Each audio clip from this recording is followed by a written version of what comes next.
Good morning students. जैसा कि हम बीए पार्ट सेकेंड ईयर के पेपर आहार एवं पोषण के अंतर्गत हम विभिन्न अवस्थाओं में पोषण का अध्ययन कर रहे हैं।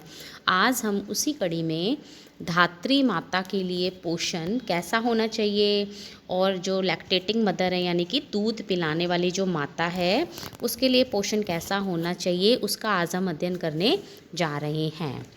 देखिए, सबसे पहले तो मैं आपको यही बताना चाहूँगी कि धात्री माता कौन होती है।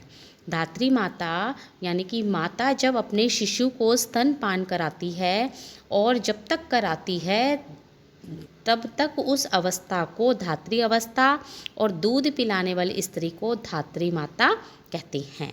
यानी कि जो माता बच्चे को दूध पिलाती है और दूध पिलाने वाली स्त्री जो होती है वो ही धात्री माता कहलाती है। जो शिशु होता है उसके लिए माँ का जो दूध है वो अमृत के समान होता है। 6 महीने तक तो शिशु को अवश्य ही स्तनपान करवाना चाहिए, परंतु कई बार माताएं 2 या 3 वर्ष तक भी करवाती हैं, जो कि उचित नहीं है, क्योंकि इससे जो माता का जो स्वास्थ्य है वो बहुत ही अधिक गिर जाता है। अब देखिए, अगर हम स्तनपान कराते हैं, माता जो कराती है, तो उससे माँ को क्या क्या लाभ होते हैं, यानी कि क्या क्या advantages of breast feeding for mother, कौन कौन से लाभ होते हैं। देखिए, सबसे पहले स्तनपान कराने से माँ को मानसिक संतुष्टि मिलती है और वह शिशु को गोद में लेकर जब स्तनपान करवाती है तो उसे आनंद की प्राप्ति होती है। माता और शिशु के जो बीच में भावनात्मक संबंध मजबूत बनता है और माता के दिल में शिशु के प्रति जो प्यार है वो भी उमड़ता है। तीसरा, स्तनपान कराने वाली जो माताएं हैं वो देर से गर्भवती होती हैं, क्योंकि स्तनपान प्रक्रिया एक प्राकृतिक गर्भ निरोधक विधि की तरह कार्य करती है। यदि माताएं लंबे समय तक इस शिशु को स्तनपान करवाती हैं तो वो देर से गर्भवती होती हैं। फिर स्तनपान कराने वाली जो कराती हैं अगर माताएं, तो गर्भाशय अपनी पूर्व आकृति को शीघ्रता से प्राप्त कर लेता है, क्योंकि इस क्रिया में गर्भाशय की पेशियों का संकुचन उचित ढंग से होता है। माता को शिशु को दूध पिलाने के लिए कोई बहुत अधिक पैसा भी खर्च नहीं करना पड़ता है और उसकी जो आर्थिक जो स्थिति है उसमें भी सुधार होता है, पैसे की बचत होती है। ये तो थे सारे के सारे लाभ माता को। अब है स्तनपान करवाने से शिशु को क्या क्या लाभ होते हैं। देखिए, माता का जो दूध होता है वो सुपाच्य होता है। दूसरा, शिशु के जबड़ों का व्यायाम हो जाता है। तीसरा, शिशु को संक्रामक रोगों की जो संभावना है वो भी कम होती है, अतः वृद्धि और जो विकास है वो भी बहुत तेज़ी से या तीव्र गति से होता है। फिर सबसे बड़ी जो बात है, इम्पॉर्टेंट जो रोल है, माँ के स्तनों का जो प्रारंभ के जो दिनों में 2 दिनों में जो गाढ़ा पीला रंग का तरल पदार्थ निकलता है जिसे कि कोलोस्ट्रम कहते हैं, इसमें खनिज लवण, वसा और प्रोटीन का अनुपात अधिक होता है। यह कोलोस्ट्रम शिशु के पोषण के लिए अति आवश्यक होता है, क्योंकि इसमें वे सभी पोषक तत्व उपस्थित होते हैं जो शिशु के पोषण में सहयोग देते हैं। इतना ही नहीं, यह पाचन शक्ति को बढ़ाता है और शिशु में रोग प्रतिरोधक क्षमता को भी बढ़ाता है। माता के दूध पर पलने वाले जो बच्चे होते हैं वो हष्ट-पुष्ट होते हैं। कई बार आपके सिलेबस में कोलोस्ट्रम पर भी एक शॉर्ट नोट आता है, तो आपको यही लिखना है कि जो 2 दिन में प्रारंभ के 2 दिनों में जो पीला गाढ़ा तरल पदार्थ निकलता है वही कोलोस्ट्रम होता है और इसमें खनिज लवण, वसा और प्रोटीन का जो अनुपात है अधिक होता है और इससे जो बच्चे की जो रोग प्रतिरोधक जो क्षमता होती है उसमें भी वृद्धि होती है। स्तनपान से शिशु की आंतों में एक विशेष प्रकार के जीवाणुओं की वृद्धि होती है जो विटामिन बी का निर्माण करती है और यह विटामिन बी भोजन के अवशोषण में मदद करता है। शिशु के पाचन तंत्र के अनुसार ही माता के दूध का संगठन होता है। प्रारंभ में यह पतला होता है, क्योंकि शिशु का पाचन तंत्र अपरिपक्व होता है, किंतु जैसे जैसे शिशु शरीर की परिपक्वता होती जाती है, शिशु के रासायनिक संगठन और स्वरूप में परिवर्तन होता जाता है। माँ का जो दूध है वो हर मौसम में और उचित तापक्रम पर उपलब्ध होता है। माँ का जो दूध है वो साफ, स्वच्छ, कीटाणु रहित भी होता है और यह सीधे ही शिशु के शरीर में चला जाता है, तो इससे संक्रमण की भी कोई संभावना नहीं होती।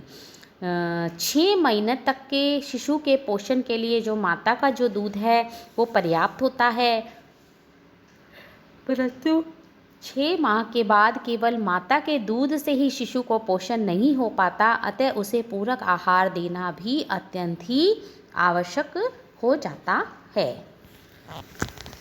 अब कई बार हम ये देखते हैं कि कई बार माता का जो दूध है वो बच्चे के लिए पर्याप्त नहीं हो पाता, तो उसके कई कारण हो सकते हैं।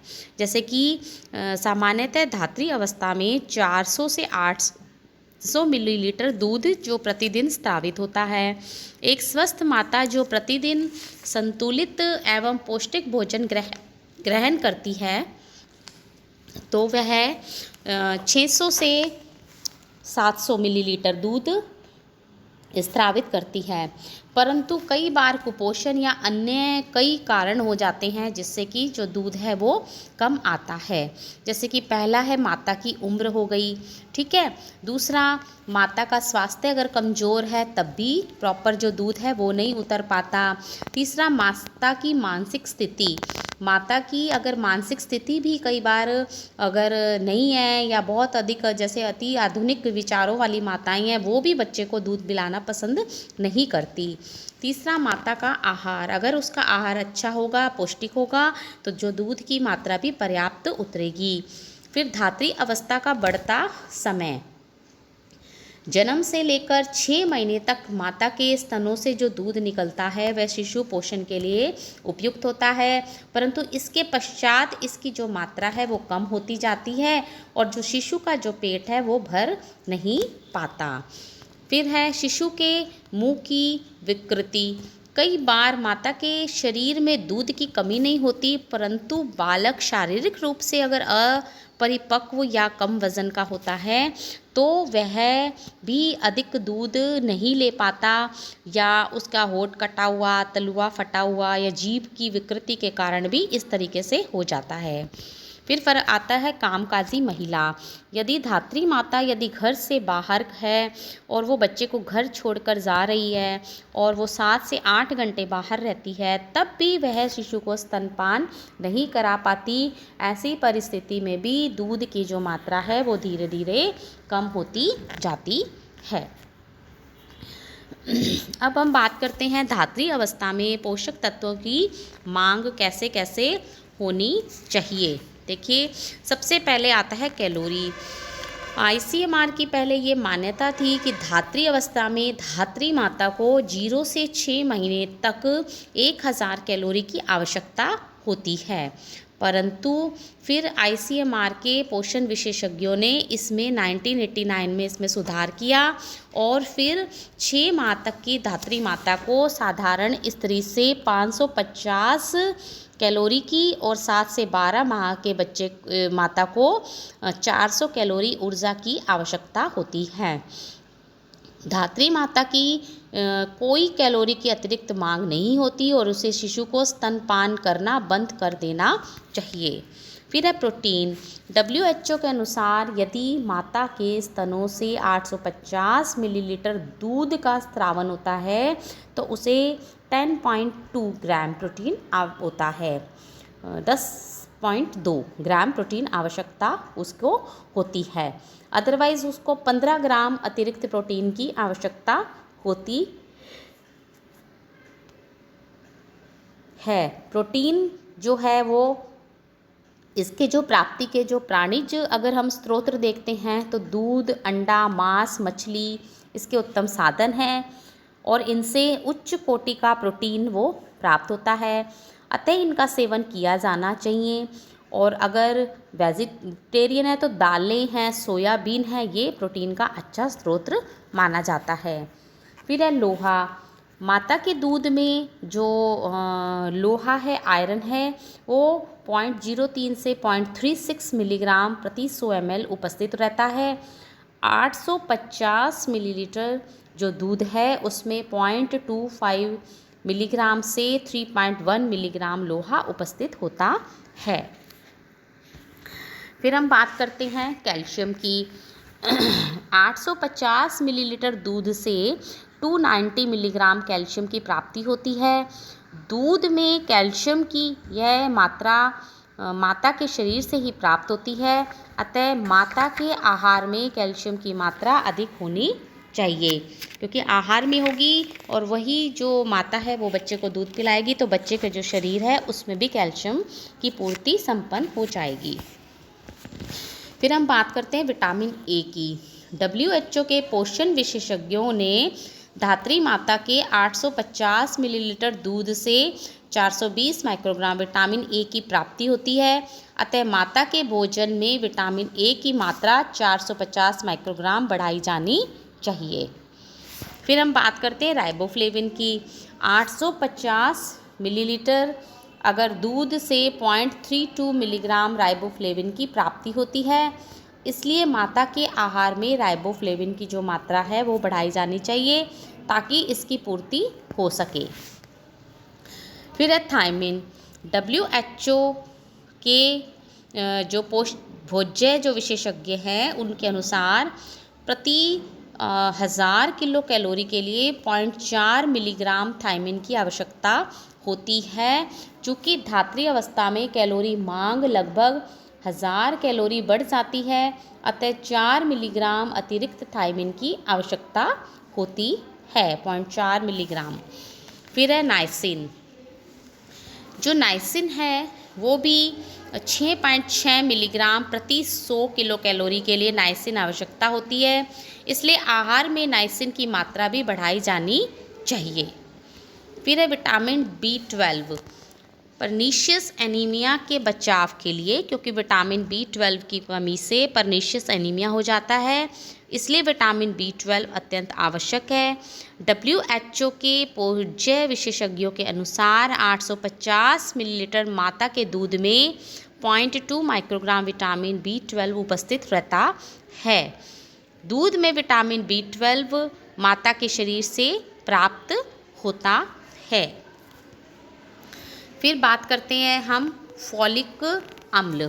फॉलिक जो अम्ल है ये विकासशील अगर देश की धात्री माताओं के शरीर में फॉलिक अम्ल की काफ़ी कमी पाई जाती है, अतः यह कमी माता के दूध में भी हो जाती है। फॉलिक अम्ल की कमी से भी एनीमिया रोग हो जाता है। ICMR के भोज्य विशेषज्ञों ने 1993 में साधारण स्त्री की अपेक्षा धात्री माता को 50 माइक्रोग्राम अतिरिक्त फॉलिक अम्ल की प्रस्तावना की है। फिर हम लास्ट में बात करते हैं विटामिन सी। विटामिन जो सी है ये 850 मिलीलीटर दूध में 22 से 44 मिलीग्राम विटामिन सी उपस्थित रहता है, इसलिए माता के आहार में इसकी मात्रा बढ़ाई जानी चाहिए।